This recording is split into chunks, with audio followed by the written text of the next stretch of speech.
Madam! Oh, madam! Kari problem lay re Lakshmi? Ay manunggi kada lay. Chango. As, dok manam chidi. Amuk ta su theng na tri. Pongning chida tuk lawa ma hek phawe. Onthona nusi kreda. Nusi brani. Ang, yamna nusi bo. Sargagi lekol haibadubu ka sigumna tawramgadra. Fajaramgadra meda. Nangna hairakpa wase taba nungaikraba. Phamu. Yani meda. Sida su mora laye. Galichada phamabasu adum yani. Homgi angangsing pija pithak loikrabra. Loijare meda. Suparim tendena mela yengangeni haiduna loina pubikre. Oh, phare. Makhoisu nungaijasanu. Adubu bisonati. Machangamdi haiduna imaibemna chalhandre. Ha. Kari oina ngamdriba madi. Lo khara khuba. Macha sula heu khara yahobadungna tawi. Adudi ngasi doctor kana night tage. Contact taw khodana. Ayukta yengurabani meda. Kasu thodokpa tawroi hai. Oh. Chiphet nagaline masu. Nangsu ngasidi phajana waramani. Wadeda. Madam di ayuktagi kari matta su chadre. Hojik chananaba kari thorang tawjara uge. Lakshmi. Meda. Nangna aigi nakta lakpa kuidribanina. Aina nangbu waraude.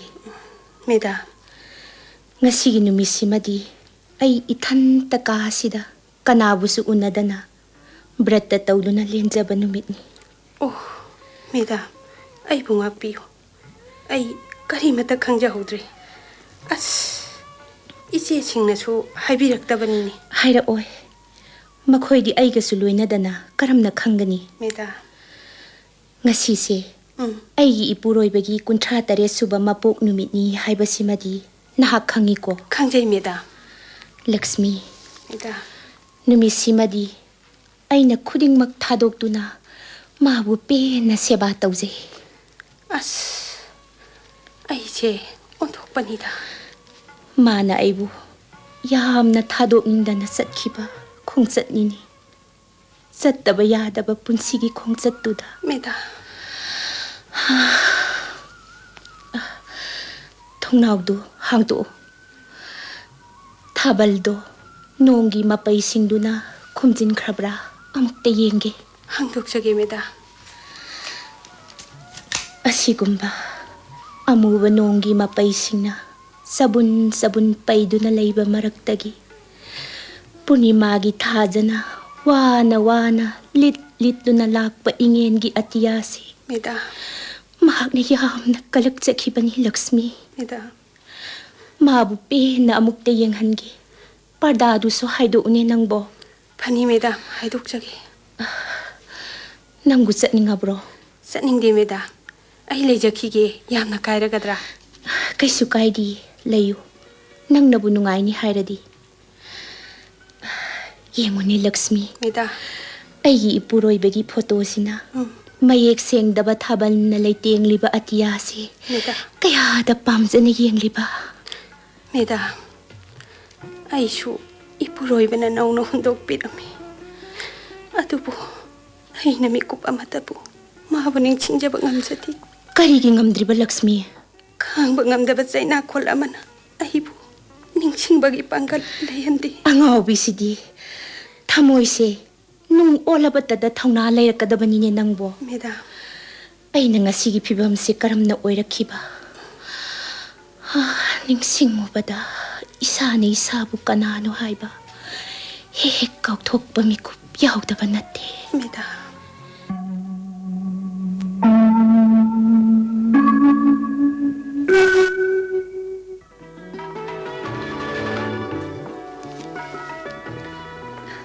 Vikas. Nangna college laktabase class ka sungyaw yawningdi. Isa se iwata watpadaw no su tawi. Ngasigi weather se yam emotional oidra. Oy. Wama hayura. Hayuni kariwano. Taraga aibu karini aina khani. Kaimta khaloyi. Asingba khaloidrane. Khaloyi. Thajabagi changdi yam nemi. Nangna aibu thajabidrabadi isorna dandi pijani. Dandi. ꯐꯪꯂꯤꯕ ꯗꯟꯗꯤꯁꯤꯗꯒꯤ ꯑꯅꯧꯕ ꯑꯃ ꯍꯥꯞꯆꯤꯟꯕꯗ ꯑꯩꯉꯣꯟꯗꯗꯤ ꯈꯦꯟꯅꯕ ꯂꯩꯔꯔꯣꯏꯗ ꯕꯤꯀꯥꯁ ꯅꯪꯅ ꯍꯥꯏꯒꯦ ꯍꯥꯏꯕꯗꯣ ꯀꯔꯤꯅꯣ ꯍꯥꯏꯔꯣꯕ ꯍꯥꯏꯒꯦꯀꯣ ꯅꯤꯂꯨ ꯑꯩꯒꯤ ꯋꯥꯈꯜꯅꯤꯗ ꯍꯣꯏꯅꯦ ꯋꯥꯈꯜ ꯑꯣꯏꯔꯁꯨ ꯍꯥꯏꯌꯣꯕ ꯑꯩꯕꯨ ꯌꯥꯝ ꯅꯨꯡꯁꯤꯕꯤꯕ ꯑꯩꯅꯁꯨ ꯈ꯭ꯋꯥꯏꯗꯒꯤ ꯅꯨꯡꯁꯤꯖꯕ ꯃꯤꯁꯛ ꯑꯃꯒ ꯍꯤꯡꯃꯤꯟꯅꯔꯕꯗꯤ ꯆꯩꯅꯥ ꯈꯥꯡꯂꯤꯕ ꯄꯨꯟꯁꯤꯁꯦ ꯅꯨꯡꯉꯥꯏꯒꯗꯕ ꯃꯥꯜꯂꯛꯏ ꯑꯗꯨꯕꯨ ꯀꯩꯗꯧꯔꯕ ꯄꯣꯛꯉꯝꯗꯅ ꯄꯣꯛꯄ ꯃꯤꯑꯣꯏ ꯃꯄꯣꯛꯁꯦ ꯑꯥꯔꯊ ꯊꯣꯛꯇꯅ ꯂꯣꯏꯈꯤꯕ ꯇꯥꯕꯅꯤ ꯇꯝꯊꯤꯔꯕ ꯂꯥꯏꯕꯛꯁꯤꯅ ꯑꯁ ꯃꯈꯥ ꯇꯥꯔꯅꯨ ꯕꯤꯀꯥꯁ ꯅꯤꯂꯨ ꯋꯥꯔꯧꯅꯨ ꯉꯁꯤꯗꯤ ꯑꯩ ꯋꯥ ꯌꯥꯝ ꯉꯥꯡꯅꯤꯡꯉꯤ ꯇꯥꯕꯤꯅꯕ ꯅꯍꯥꯛ ꯂꯩꯔꯦ ꯍꯥꯏꯗꯨꯅ ꯑꯩ ꯉꯥꯡꯂꯤꯕꯅꯤ ꯈꯔꯒ ꯇꯥꯈꯣ ꯇꯥꯅꯤꯡꯗ꯭ꯔꯕ꯭ꯔꯣ ꯇꯥꯅꯤꯡꯗꯕ ꯅꯠꯇꯦꯅꯦ ꯅꯪ ꯆꯣꯛꯊꯔꯅꯤ ꯍꯥꯏꯕꯅꯤ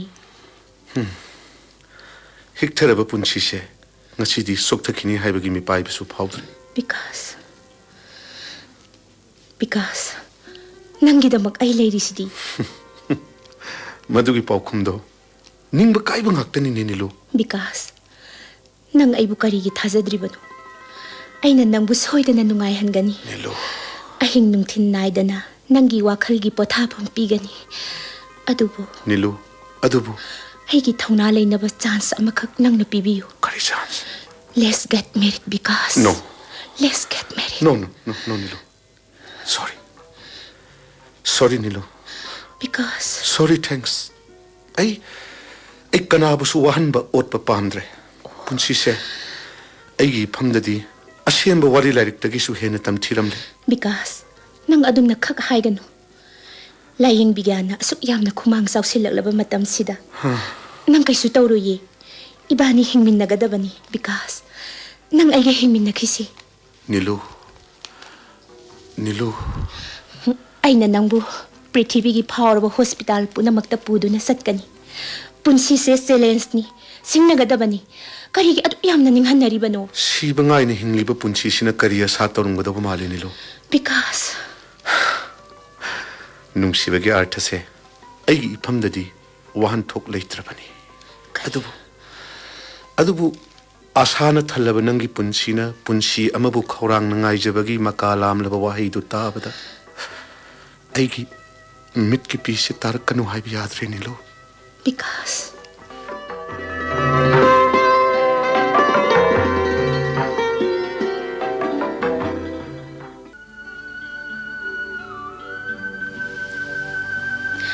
Yanjin na khalunu da fargala daudubu mabo anju mabu farki gidrane medical science ki juksida paisa leiradi kaisu nate kaino paisa nabu punsi leiba yabrane vikas ki masi mane london da doctor oibane hanna ki khungja sidadi london natraga america soidni yoni haibane ha america da satladi phabasu yai ko anju phani nate pharbane nangne pakani khanjiladana nasakado yengbi yadremi nangni hena anaba maleko aibo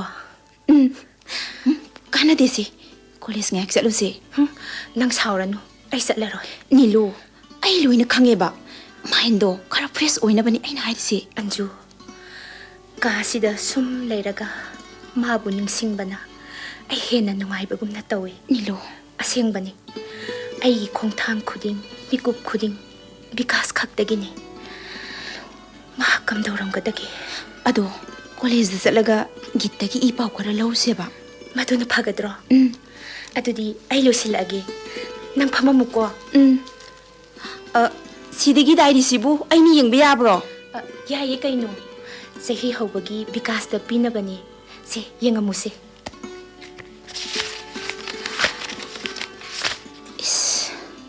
sapa namba mana iriba khuise karibu hairigaba anauba sahina lakpasida nangi yai phabada porakpo oirasanu vikas nangna khangliba awabado aina share tawbe yaramlabadi kayada nungairamgodaba wa kayada phajakraba singlaba mabani gi nungsi selsina panthung pham yaudana tatkhiba tarabadi nilugi punsina kari oyoba kaidore anju kaisu tawdiye nangi ku ise sum paramine nangna waraugadra khangde aina nangbu waraurabadi aigi wakat pham taina phamdi kanada oiruni wai khudingi artha amamam leini irisibu Kadai-dagi thorake.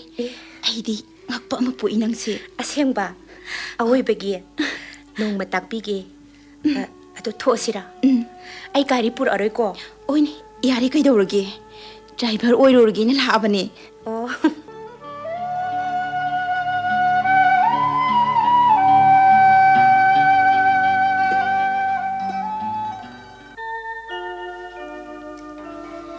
Hey, karino ni nang nahairisibo mama? Asengbane.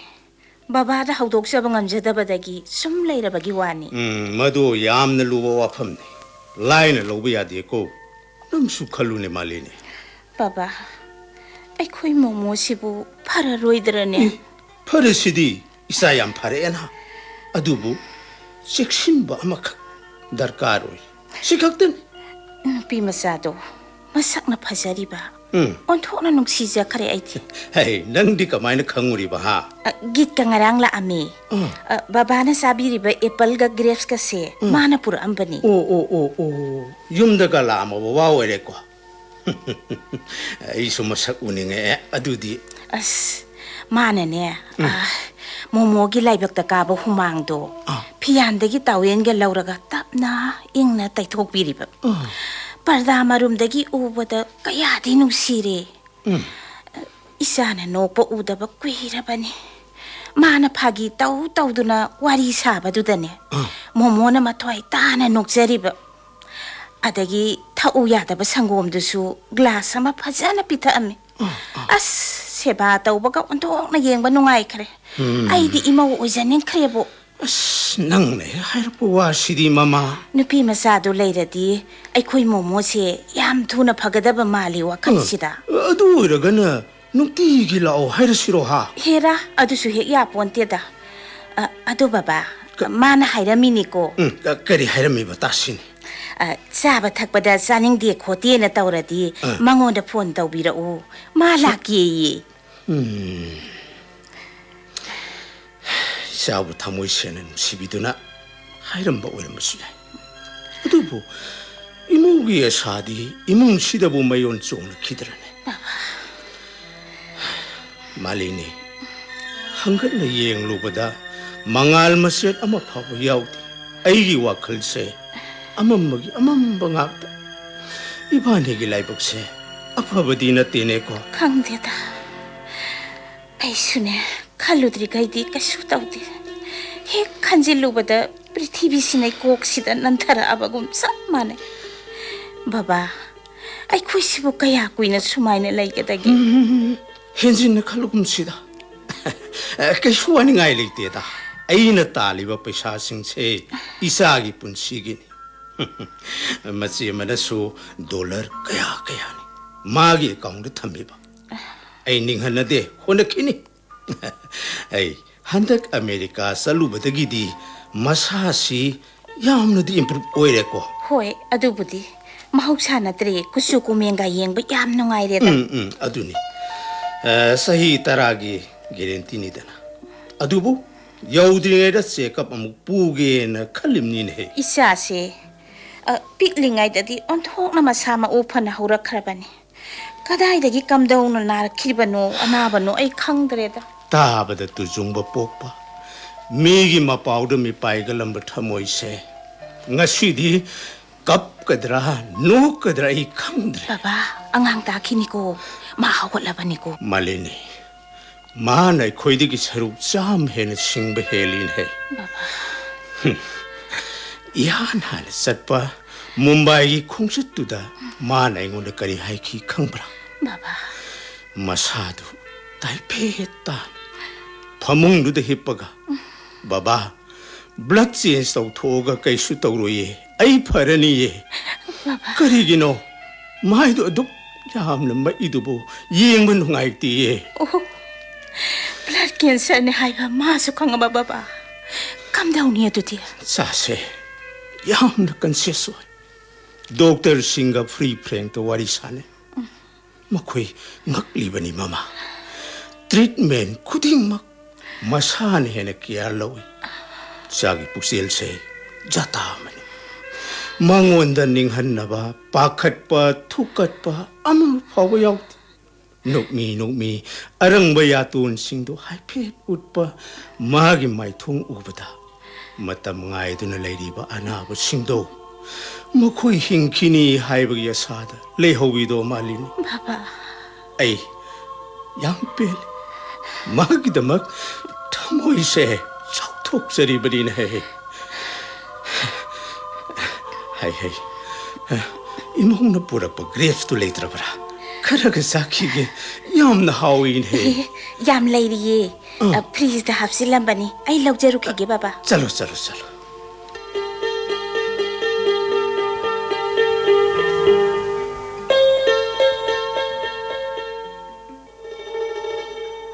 ꯑꯩꯃ ꯅꯕꯥꯅꯤꯒꯤꯁꯤ ꯌꯥꯝ ꯊꯥꯖꯗꯦ ꯀꯃꯥꯏ ꯇꯧꯏꯅꯣ ꯃꯥꯅꯗꯤ ꯌꯥꯄꯣꯠꯇꯦꯗ ꯑꯩꯅ ꯅꯝꯗꯅ ꯆꯠꯂꯤꯅꯦ ꯂꯥꯛꯀꯗꯕ ꯄꯨꯝꯅꯃꯛ ꯃꯥꯌꯣꯛꯅꯔꯒꯦ ꯈꯜꯂꯤꯅꯦ ꯍꯣꯏ ꯃꯗꯨꯃꯛ ꯍꯥꯏꯕꯁꯨ ꯌꯥꯏ ꯐ꯭ꯌꯨꯆꯔꯒꯤꯗꯃꯛ ꯑꯩ ꯀꯩꯁꯨ ꯈꯟꯗ꯭ꯔꯦꯗ ꯑꯟꯖꯨ ꯅꯤꯂꯨ ꯑꯟꯖꯨ ꯑꯩꯒꯤ ꯀꯟꯁꯦꯞꯁꯦ ꯃꯤꯅ ꯊꯤꯅ ꯉꯥꯡꯅꯔꯝꯕꯁꯨ ꯌꯥꯏ ꯑꯗꯨꯕꯨ ꯑꯩ ꯃꯗꯨ ꯇꯥꯔꯣꯏ ꯎꯔꯣꯏ ꯑꯩꯒꯤ ꯕꯤꯀꯥꯁꯅ ꯑꯔꯣꯏꯕ ꯃꯤꯀꯨꯞ ꯐꯥꯎꯕ ꯏꯇꯝꯄꯥꯛꯁꯤꯗ ꯅꯨꯡꯉꯥꯏꯅ ꯃꯣꯃꯣꯟ ꯅꯣꯛꯅ ꯆꯠꯈꯤꯕꯗꯣ ꯑꯩ ꯄꯥꯝꯃꯤ ꯑꯟꯖꯨ ꯑꯗꯨ ꯈꯛꯇꯅꯤ ꯅꯤꯂꯨ ꯑꯗꯨꯃꯥꯏꯅ ꯍꯥꯏꯅꯨꯗ ꯇꯥꯕ ꯌꯥꯝ ꯅꯨꯡꯉꯥꯏꯇꯦꯕ ꯑꯩꯁꯦ ꯈꯪꯅ ꯆꯠꯂꯤꯕꯅꯤ ꯍꯥꯏꯕ ꯏꯃꯥꯅꯁꯨ ꯈꯪꯉꯤ ꯄꯦꯟꯖꯗꯕ ꯖꯥꯠꯅꯤꯗ ꯑꯗꯨꯕꯨ ꯑꯩꯒꯤ ꯑꯅꯤꯡꯕꯁꯤꯗꯗꯤ ꯊꯤꯡꯗ꯭ꯔꯦ ꯑꯗꯣ ꯇꯥꯃꯣ ꯈꯣꯏꯗꯤ ꯁꯥꯎꯗ꯭ꯔꯣ ꯁꯥꯎꯗꯕ ꯀꯅꯥꯕꯨ ꯌꯥꯎꯗꯣꯏꯅꯣ ꯑꯟꯖꯨ ꯊꯣꯛꯈ꯭ꯔꯕꯅꯤ ꯈꯟꯅ ꯄꯦꯟꯊꯣꯛꯅꯕ ꯉꯥꯛꯇꯅꯤ ꯔꯤꯇꯥꯅ ꯂꯥꯛꯑꯒ ꯀꯔꯤ ꯍꯥꯏꯔꯝꯃꯤ ꯅꯪ ꯈꯪꯕ꯭ꯔꯣ ꯃꯗꯨꯒꯤ ꯅꯨꯄꯤꯗꯨ ꯂꯥꯛꯑꯝꯕ꯭ꯔꯥ ꯀꯔꯤ ꯑꯃꯨꯛ ꯍꯥꯏꯔꯝꯃꯦ ꯍꯥꯏꯔꯔꯣꯏꯗ ꯂꯦꯞꯈ꯭ꯔꯕ ꯄꯨꯛꯅꯤꯡꯁꯤ ꯋꯥꯈꯜꯅ ꯆꯩꯅꯥ ꯄꯤꯅꯤꯡꯗ꯭ꯔꯦ ꯃꯥꯅ ꯀꯔꯤ ꯍꯥꯏꯔꯝꯃꯤꯅꯣꯕ ꯑꯃꯨꯕ ꯆꯟꯗꯣꯟ ꯉꯟꯅ ꯊꯤꯟꯒꯦ ꯈꯜꯂꯦꯅꯦ ꯑꯗꯨꯕꯨ ꯌꯨꯝꯗꯨꯒꯤ ꯌꯨꯝꯕꯨꯔꯦꯝꯕꯤꯅꯤ ꯍꯥꯏꯕꯗꯗꯤ ꯅꯪꯁꯦ ꯌꯥꯝ ꯄꯛꯆꯅꯤ ꯀꯥꯏꯅ ꯃꯥꯒꯤ ꯋꯥꯗꯣ ꯑꯥꯔꯊ ꯌꯥꯝ ꯂꯩꯇ꯭ꯔꯥ ꯑꯟꯖꯨ ꯃꯁꯛꯇꯨꯒ ꯀꯂꯛꯇꯅ ꯇꯧꯔꯤꯅꯤ ꯀꯩꯝꯇ ꯈꯜꯂꯨꯅꯨ ꯏꯕꯦꯝꯃ ꯉꯥꯏꯈꯣꯅꯦ ꯑꯩꯕꯨ ꯀꯔꯤ ꯇꯧꯔꯨꯒꯦ ꯑꯁ ꯀꯩꯁꯨ ꯇꯧꯅꯨꯗ ꯍꯩꯖꯤꯡꯄꯣꯠ ꯅꯨꯃꯤꯠꯇ ꯉꯟꯇꯥ ꯂꯥꯛꯑꯣ ꯑꯋꯥꯠꯄ ꯂꯩꯇ꯭ꯔꯕꯤ ꯅꯪꯅꯤ ꯑꯩ ꯈꯪꯉꯦ ꯑꯩꯅ ꯍꯪꯉꯤꯕꯁꯦ ꯅꯪꯕꯨ ꯅꯨꯡꯁꯤꯕꯒꯤꯅꯤ ꯅꯪꯒꯤ ꯄꯥꯝꯖꯕ ꯑꯃꯇꯪꯗꯤ ꯍꯥꯏꯌꯣ ꯄꯥꯝꯖꯕ ꯑꯩꯅ ꯈ꯭ꯋꯥꯏꯗꯒꯤ ꯄꯥꯝꯖꯕ ꯑꯃ ꯍꯥꯏꯌꯨꯔꯥ ꯍꯥꯏꯌꯣꯕ ꯕꯤꯀꯥꯁꯀ ꯑꯩꯒꯒꯤ ꯃꯦꯔꯤꯠ ꯂꯥꯏꯐꯇꯣ ꯅꯨꯡꯉꯥꯏꯅ ꯂꯦꯟꯕ ꯄꯨꯟꯁꯤ ꯑꯣꯏꯌꯨ ꯍꯥꯏꯕ ꯑꯥꯔꯁꯤꯕꯥꯗꯇꯣ ꯄꯤꯕꯤꯌꯨ ꯑꯟꯖꯨ ꯃꯗꯨ ꯈꯛꯇꯅꯤ ꯑꯩꯅ ꯄꯨꯝꯅꯃꯛꯇꯒꯤ ꯄꯥꯝꯖꯔꯤꯕ ꯅꯤꯂꯨ ꯃꯗꯨꯗꯤ ꯆꯥꯃꯔꯛ ꯄꯤꯗꯨꯅꯇ ꯂꯩꯔꯒꯗꯕ ꯈꯨꯗꯣꯜꯅꯤꯅꯦ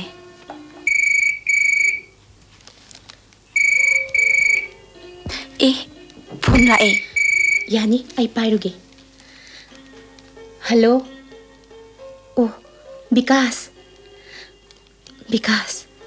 ꯍꯛꯆꯥꯡ ꯀꯩꯁꯨ ꯇꯧꯗꯦꯀꯣ ꯍꯥ ꯀꯩꯗꯧꯕꯒꯤ ꯆꯩꯗꯦꯗ ꯏꯃꯥꯕꯣ ꯁꯥꯎꯗꯤꯌꯦ ꯕꯕꯥ ꯏꯃꯥ ꯈꯣꯏꯅ ꯇꯧꯕꯤꯔꯛꯄꯗꯣ ꯑꯩ ꯑꯗꯨꯝ ꯌꯥꯔꯦ ꯑꯩꯒꯤ ꯑꯄꯥꯝꯕ ꯅꯍꯥꯛꯅ ꯄꯥꯝꯕꯗꯣ ꯑꯩꯒꯤꯁꯨꯅꯤ ꯑꯁ ꯈꯜꯂꯣꯏꯕ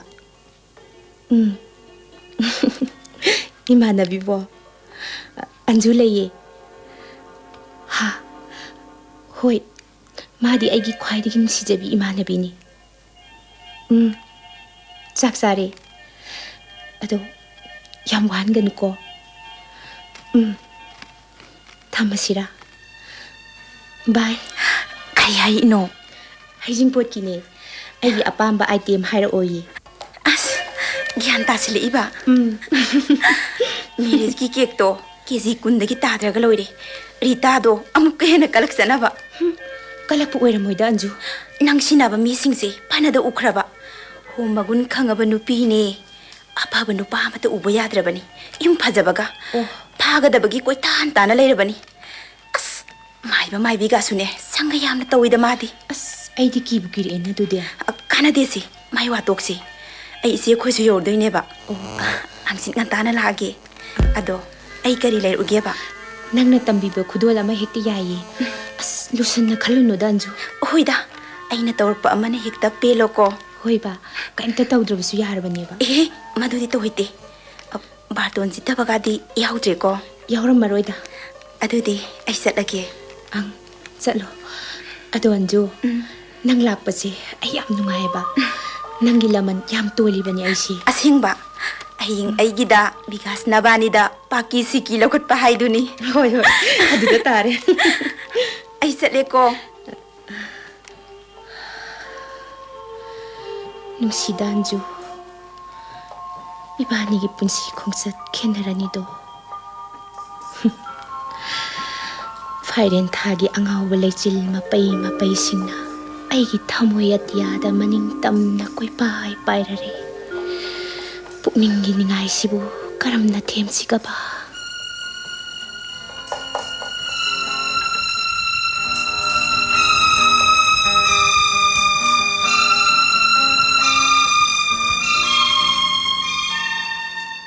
Aidi imause nungsikare.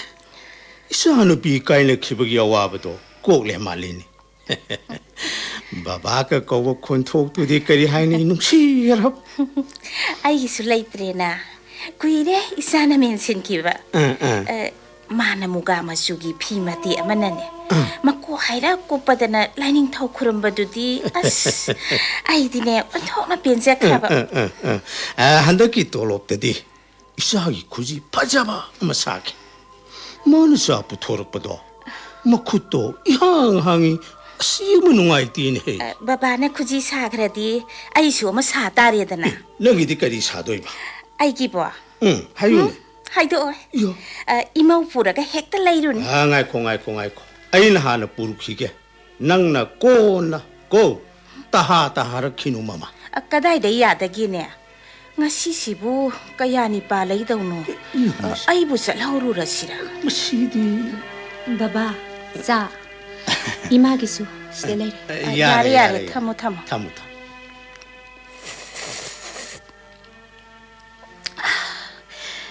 Isana lon basa se.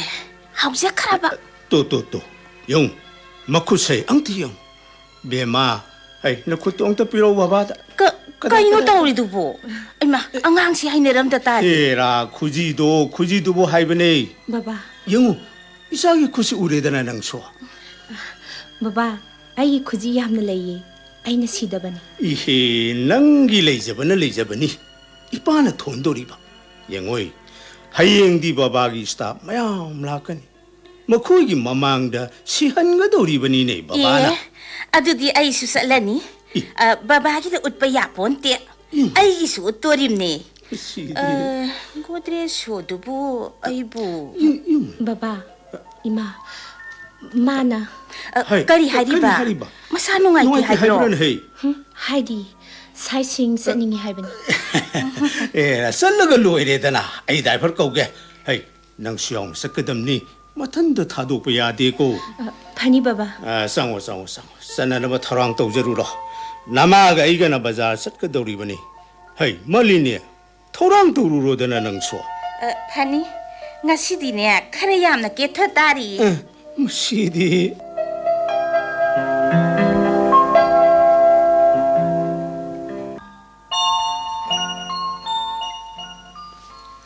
Vitamin thasira. Nang lakpadagi sasi yam change tawre. Aise narami naribani haiba phawbu kausalaene. Nasu nadana. Nabaga yapote da. Lapna lehan khradawni. Yam lapna. Si. Yaka khatpiro. Ay adum ilaki. Aisu si phawbu dingamni. Ngambasu yade. Aina loina tawni. Asiyanguni. Kaino. As tanda male. Hanjin yengi sibu. Kaidawi tandoriba. Nangna lay hukpase yam phajaye. Tu asida haileradam. Aina hukpasina nangi thetliba mayamsida loina panjindana nangi ngaksamda tadabase yam nuaite. Amukka hanba yaradi nuainida phajana hukningeba. Asengba. Adudi babaga imaga da hairurage. Ngamni hairadi hairu choba. Naiko. Hayengdi ai birthday ne kari chasiga. Sangom kher phajana haurani. Adagi aidi niramesh kumbana hena pamjaida. Anju su pau pi khige. उनदबसु याम कुइरेबा Pigo git sulakani. मखोइगी पुंसीगी नुंगाइबना मखल अमा इबानीगी पुंसीना मथेल अमा मतंगी अवनबसे याम नुंसीको विकास Adubu ibani ki married life sidi kanana su phangba ngamaroidaba goal ni. Nilu nangi punsibu aina kayam pamui nang khangbra. विकास मधुगी वाहिदो आई अनिरक सुना ताबा पामदी मपान थोंगदा आई युमसिगी मतिक चाबी मौ अमा ओइना उहनबिरिबसे अमुसु नंगी सेवा inning तमना तौबा फंगजरिबा सिदगी हेनबा आई अपेनबा अमा फावबा लेजद्रे Nilu युम पानबा हाइबसे नुपा नुपी ओइबगी मरी तु खकना अर्थ ओइरबदी मपुंग फारमदबसु याई Nilu अंडरस्टैंडिंग दुगी वानी मधुदा याम खंजिनबिरुनुदा केसेस चेंज तौरमुरा आई फी खरा थादोकदब लेहौरिये tawrumunu ibani ki luhungbagi cassette yengmana khwaidagi hena nuaije aidi. इमा कारकनी हायोबनिको आई काइजे एपन सु खो अमा बने आई कुमुखिगे Yare nang horen punna charasi. Masak udabase thengamana China da khangliba punsi sibu asibagi lambi da tattana chingsile. Aina lapthoknaba honajai adubu pangal thauna di mangsilapugum khongphamsi handokpe ingam ngamte. Nilu ai hakchangsi nungairakthaba haurabani haibisibu nangonda karamna phongdokkadawriba nangi asagi manglando ai mangphawna hanba ngamgadaba malaktre Nilu.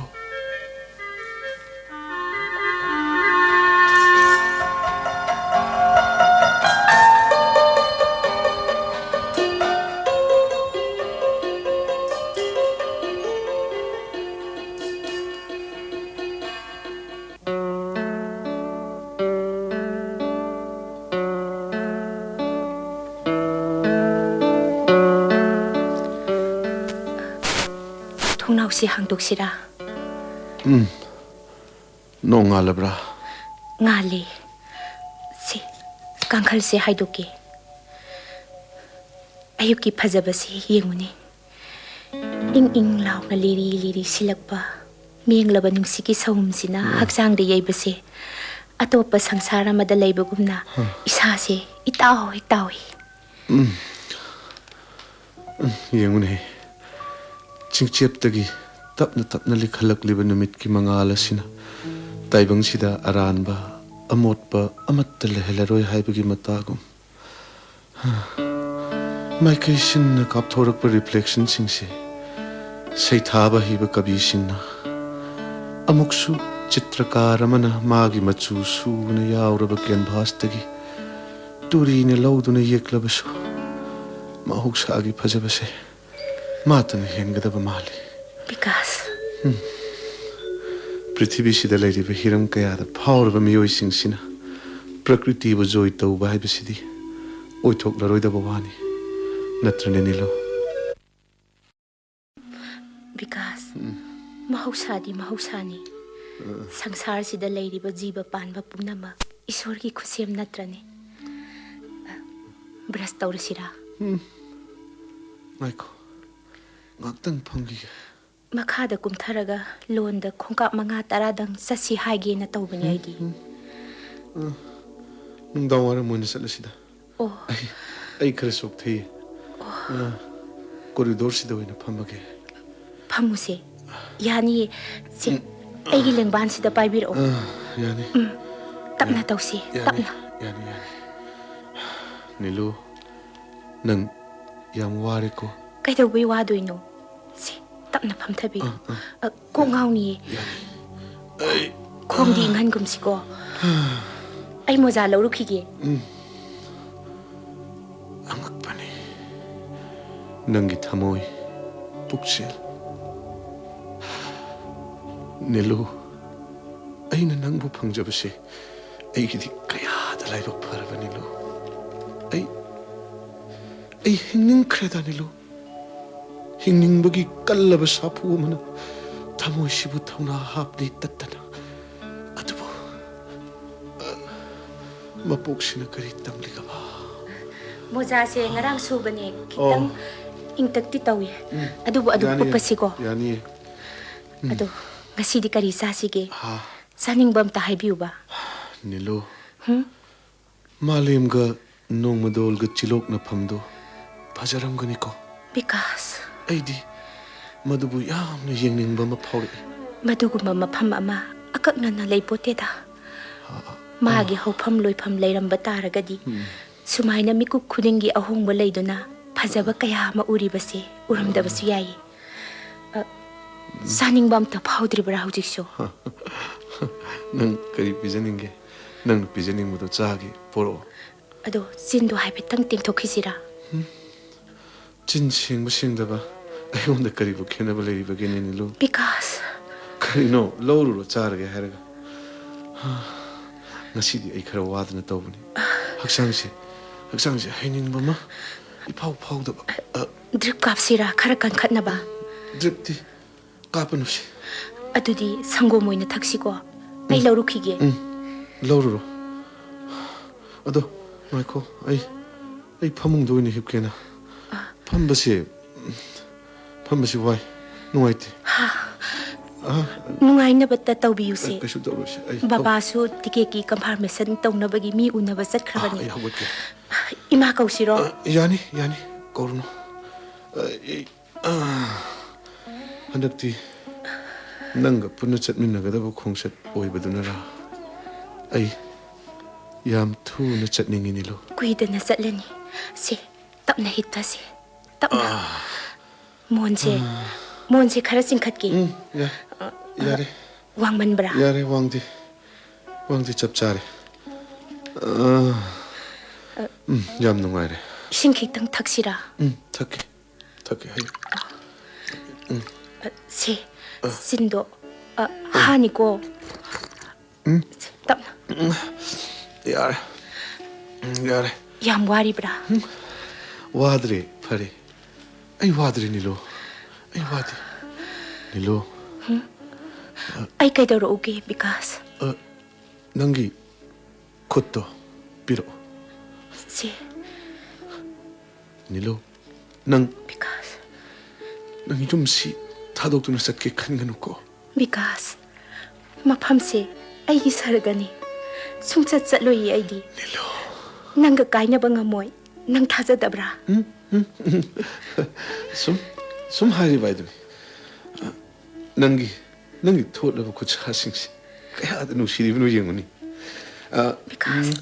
Okay. Ado diary dong to lamone. Diary do. Pothabi ko haksang khara kallaga tapna ibana pharoidrane. Diary sida. Ai pothari bani ne lo. Because. Loigada basu yamdrabani. Sukna tagi. Jena amakhak tangairaba. Ngasi se loisilage. Nang paningdro. Ai di paning ba yamna kuire. Loidringai da paba yade haibaduda padabai wani. Aini iriba wari sidagi nangi punsigi kathokpana saruk chama hele. Aigi phongdok patana watlagadaba. Because. Kaino sangom pitakani hairga. Lawrodana ai sangom thakke. Ai lawrukhige. Ingbu ingamani. Ai di kauthu uredana. Khongje kampansi makupsensi. Khara ingbagumsu tawe. Monse adum yani ko. Yare. Phiendo tapna tharamo. Phiensi phagadrane. Kaisu tawroida.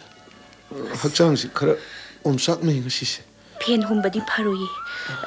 Body powder oina tairakese. Pai. Se tairo. Nangse ai sebada mikup amatasu pothaba phangsadrido. Adumaina hainu ba? Because nangna nungaibaduna ai su nungaibani. Nangna waraga ai khangba yamna wai. Ai wadi. Kharaga sai khisira yarabra. Yare. Nangi khutna ai ge haksang dan nan bi base ai bu sumbi badawna tawini. Because ai tum thaningi ni lo. Ngaiko sangong khitang thakisi. Ai lawru khi. Aduga tum seba.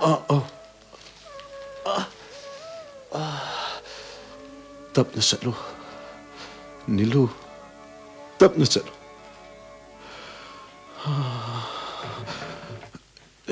Ima.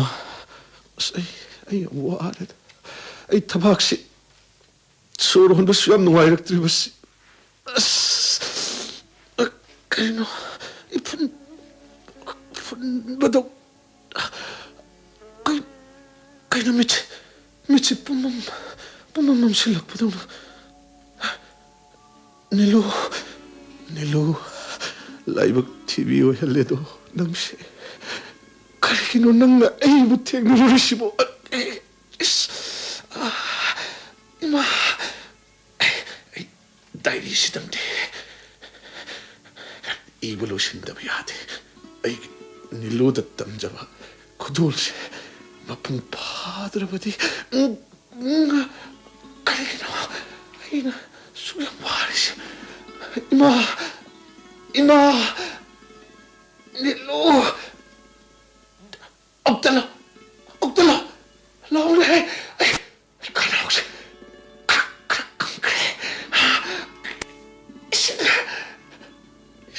Kasi nilu ima.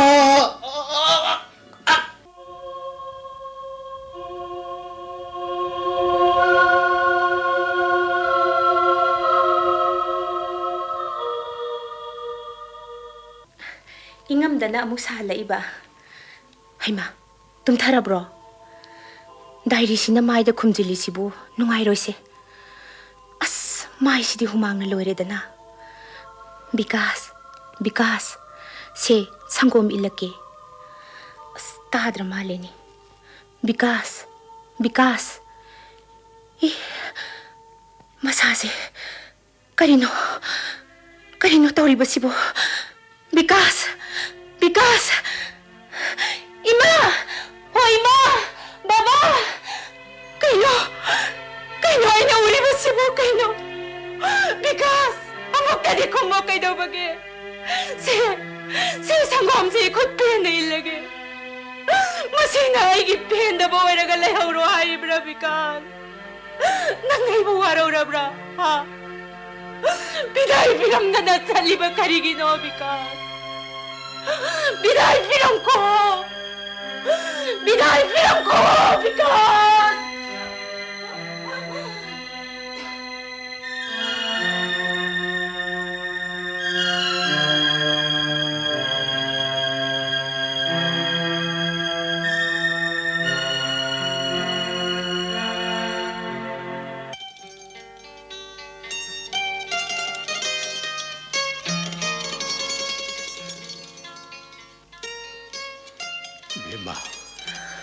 Bema nilu.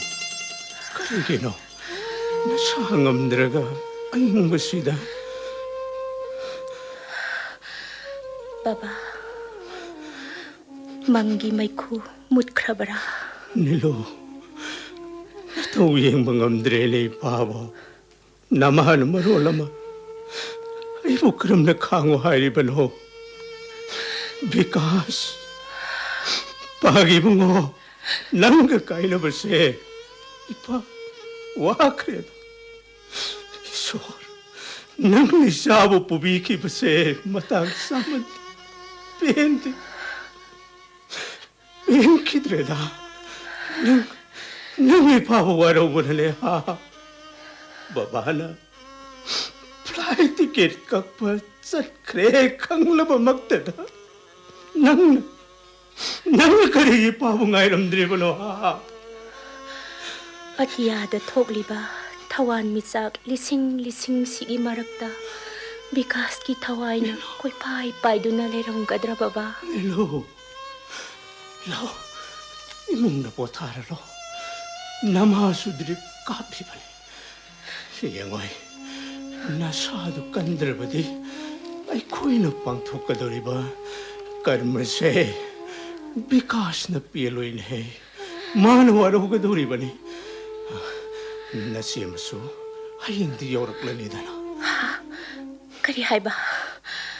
As baba ay kok se pubayam waye. Yuhado ni. Khangile. Pa loy khangile lo. Matungin ba yada ba? Upay leitabagin. Khangli buse. Baba, bikas to. Ay buwaraw kramal. Nilo. Ay nainba sanggom takidre. Sagi.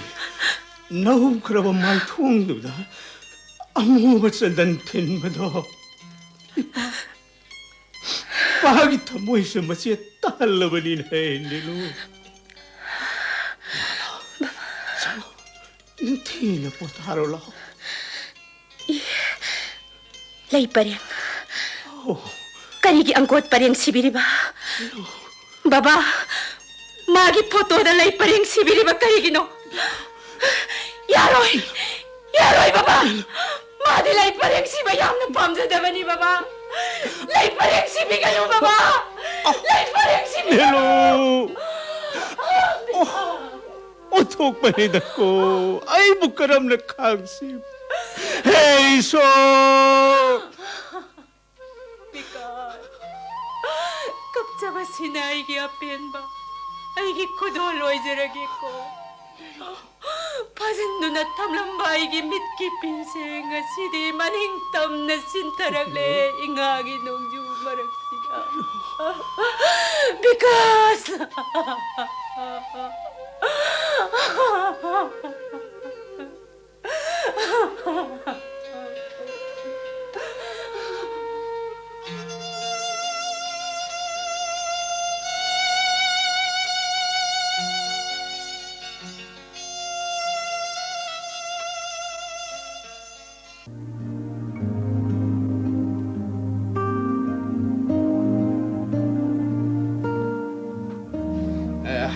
Hayun. Isaya pa mo do.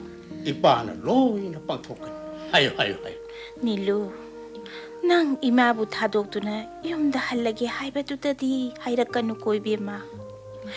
Icha kainabagi maisakto nangbu yenglaga imana khangjaribani. Malini.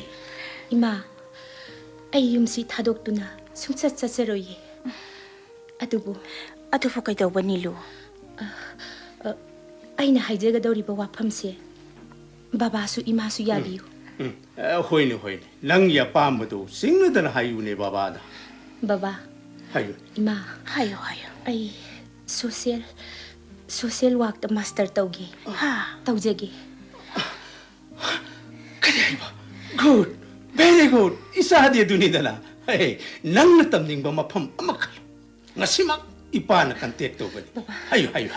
Baba na phay khanbiba mafamduna nasagisu pamjabani. Baba, ichase matomda thambadi nungaite. Kaido Migi siya? miyengsu sang masemagi manakta lairaga tamjasanu. Maduna yamna phare hey. London da namag ay gana nang mutingani. Ngasimak buk tawrurage. Nungaira? Ipa yamna nungaira da nilu.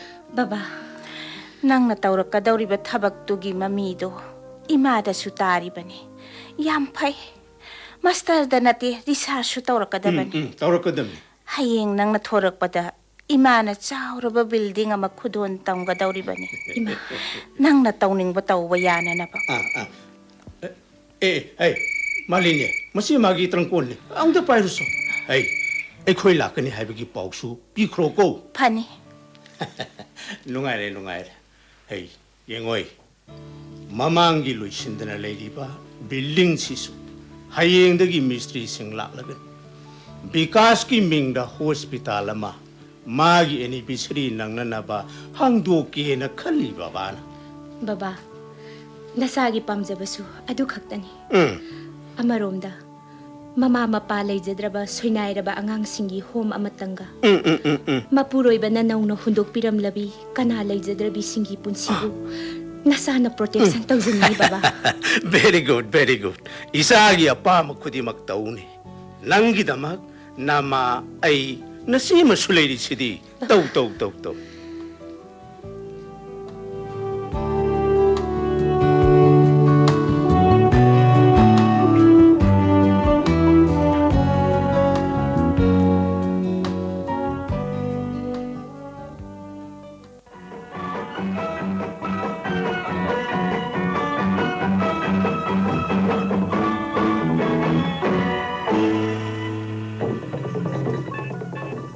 Matter sida aibu reject thobino madam. Nilu sibu madam gi hek inaw nupira. Mane. Aina khwaide hena nungsijabi inaw ni madi. Oh. Madam, aibu nopa mukni khana ngakpigani. Aise menar yam khangdaba mi haibadu oirabra. Ningthem, nang am serious oire. Ai ki sumain tawdiye. Really, ai pungaw ngawe. Tumba, chaba, satpa, ai gi mitta nilu ngakta. Ai pothapam sungkhang khangdre madam. Angaw basidi. Nang bu prithvi sida khwaide ki kijabase nupini thajaba leite. Yengning ba phaude haikibadide kamdauba. Haiki. Aini ikhau pungna laukibani. Adubu nilu na ibu maithi hale madam. Mangonda aigi maramda wari amata sabidribra. Aikhoi nilu se reserve khara oi. Magi ningni ba tawriba mathaudu natana atopa wari watai se kaya thoi gande. Oh. Madam.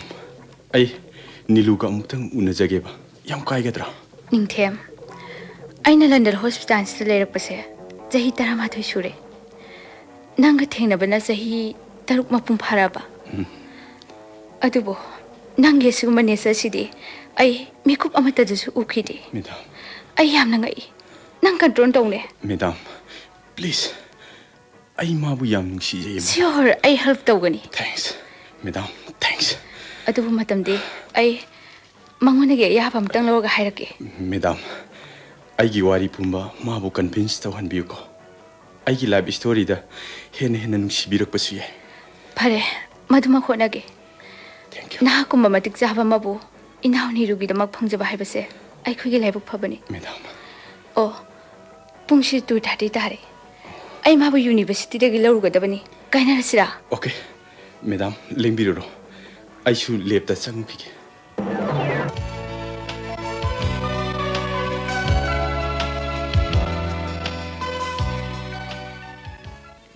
Sema, kopi leire.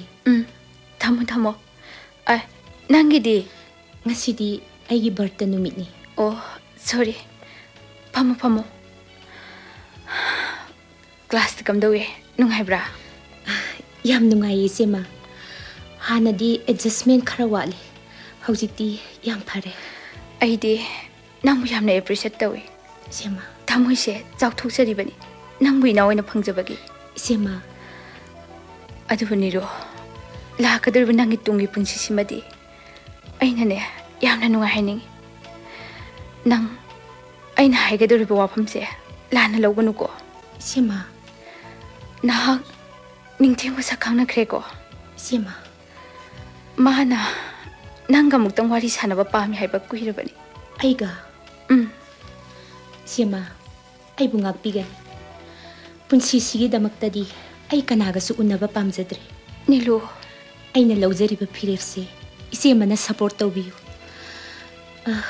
Ai potha zarurage. Oh. Niru.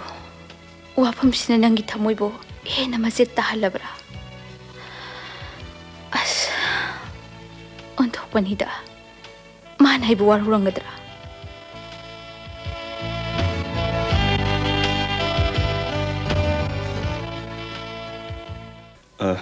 Isi mabanitana niluda. Oh, ningthem. Nahak yamna thengman khre. Aibu warobinu. Pakhumdudi ai taba ngame. Adubu thamoisinadi yaningde. Nilu. Naki study da ai pa amata piro. Nangna ngayo haiba matamdu pho ai ngaige. Wakhando onare. Naha aibu sakhang bidramale. Nilu. Ai sibu nangi oibeda matik yam chadrabro. Aibu widoni haiduna karem nabiganu. Wido. Ai khangba yamna wa. Nilu. Kareba. Nangbu wido. No. Otok tabane. Nangna wahido bahari ba karigino nilo. Ningthem. Kare. Bikas na aibu thadok tu na satkhrabasu. Ai gi punsi sidi mahaki tamak kathokrabani. Nilu. Aibu warobinu. Class haugadore. Ai changkhrage. Karino. Aibu mangna na bahidura. Madam na di ingona karigi haidriba. Nilu na hairami buwasibu. Achummara. Madam da hangurage. Ningthem, kaidore? Oh, Tom, ai Kasi tok di. No. Nang nain kai ka mana de. What's really happened? Tom, ai jang nare. Sakri basi khangbra. Kana. Asidi nilu natro. Manida. Mangwon da leiba aigi interest nang khangaba natra. Khangina. So what? Magi marai ba phabani kaino. Ma nangi wife oirani. No. Madu oira roi to. Kari ke? Mana hairam mane haujikta. Mahak widow ne lukrabi. Amuk ana yum pala roi. Adu kaido wi haike. She's a widow. Lukrabi nupi natra bro. Adubo. Oh Mr. Masi London ni London. India nate. Sahi se ma su nang su angang mate nan nadrabane. Mapa sa ba thengnarbadi sat hekta. Masi mafam sigi sanabi ni. Tom. Magi thamoi di India da. Manipur da lehore. Nithem. Ai nilogi wakhal thadoge to. Nithem.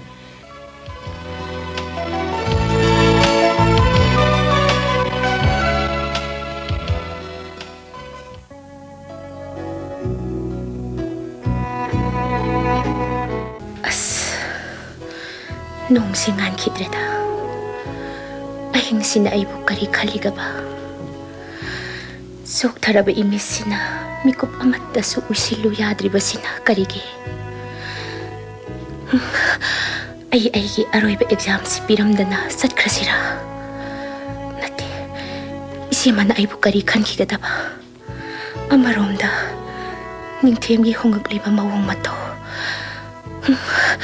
ai satna ba sem sabana phare baba da trangkon tawkhrage ai bu law lakna ba oh because nangi nungsiba saktam sina ai thamoi khudum chanbiduna thambibasi aina kaya da penjariba yumda halasi hanglaba leisin nong phai thangdraba sangbanarba atiyada thamoi anina maning tamna satgadaba numitto kaidawngai oiraga ba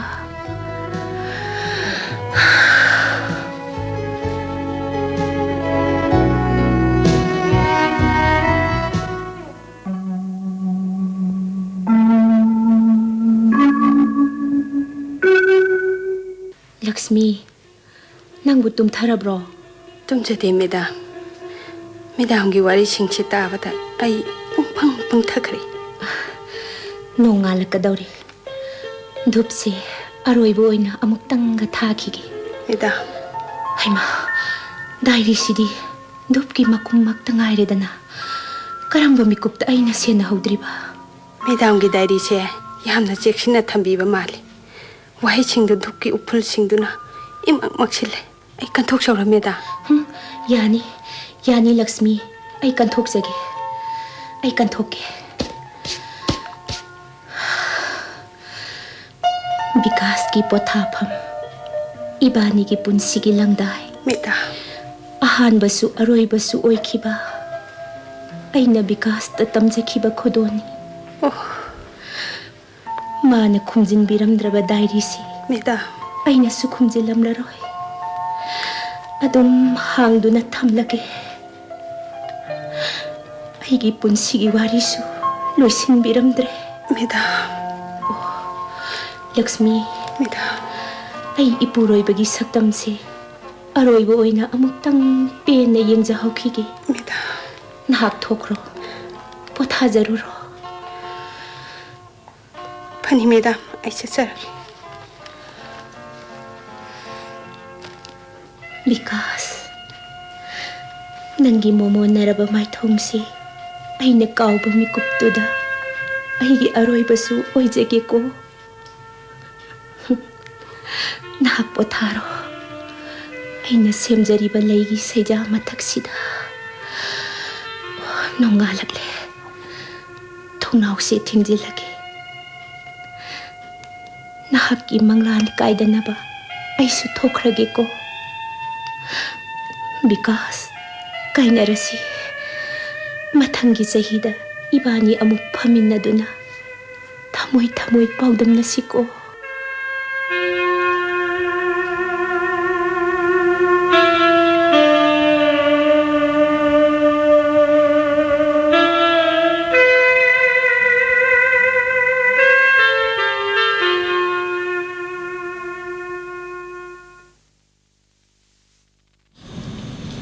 Hauzik tabikri radio lila KHUMJINKHIDRABA diary lila asida saktam langkiba singdi vikas ke saktamda khwairakpam Vishwamitra Nilu Yumlembam Kundori Devi Anju Samjachabam Ibem Bisak Devi Lakshmi ke saktam langkibi lema pokpam Debalachanu Banita Thongnawjam Tombisana Devi Vikas ki mapa Praphulo Nomaithem Mohendra Singh Vikas ki mama Malini Haubum Ibem Bisak Devi Ningthem Rajilai Sangthem Tom Laishram Lukhoi Singh Lila Ibi Santirani Laishram Lila